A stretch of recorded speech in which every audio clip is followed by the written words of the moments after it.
Welcome to ChemOrbis. In this session, we will talk about the latest developments of the PVC markets in Europe. We will start with the general outlook on the supply-demand and have a closer look at prices at local and global terms, and also look at the margins and the comparison between Northwest Europe prices versus China. But let's start first with the latest published weekly analysis for Northwest Europe on PVC. As you can see, the date of publication is the 18th of October. During that week, we can see that the net price range for PVC K67-68 was reported at 890-990 euro per ton, whereas for the special grades it was 890 to 1010 euro per ton.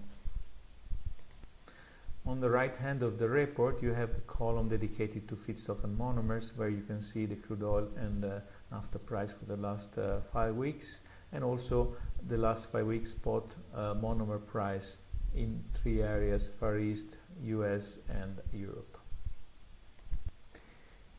On average, we think that the prices reported are 15 euro per metric ton higher versus September's level, and the supply situation is quite good, whereas the demand is starting to slow down due mostly to seasonal situation.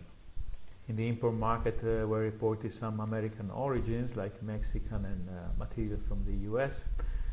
For the outlook, most players think that the next direction will be given by the slowdown of the demand, so they keep volume at a reduced level, and they also think that what will be important is the closure of the next ethylene price contract for November.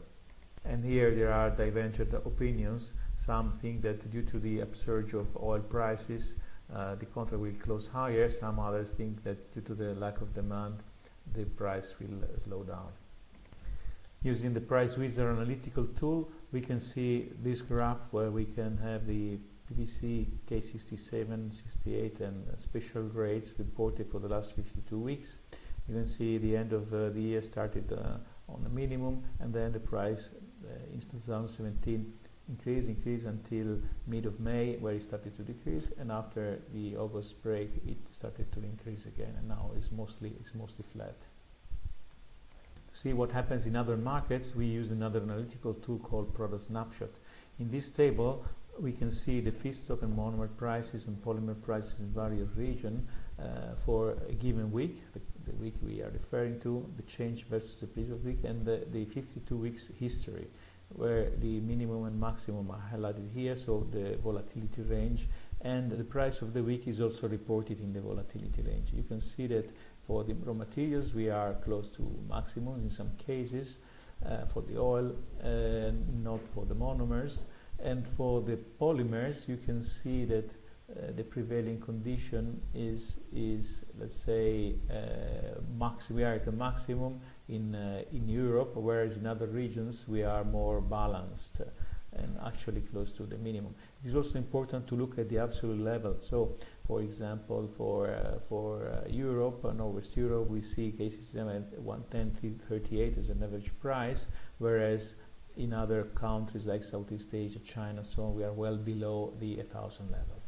Going back to the margin side, we can see in this graph, still produced with the Price Wizard, where we plot the PVC K67-68 price over the last 52 weeks versus the VCM monomer price.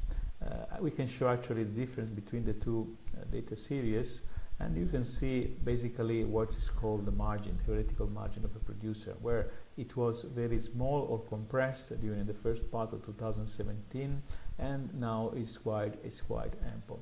The margin is the pressure the producers feel when they can give or not more flexibility on their pricing strategies.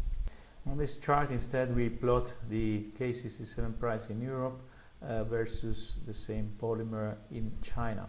Why is China important? It's because it's a reference market.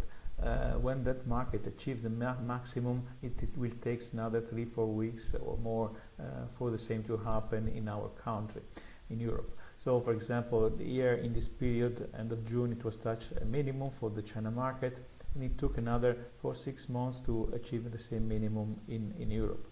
And now, interestingly, look at this maximum touched by the Chinese market on the middle of September, and then from then the prices started to go down. So with this I have finished the introduction to the market analysis for PVC. If you are interested to test our services or to know what are the incentives linked to new subscription, please don't hesitate to contact me. Thank you for your attention.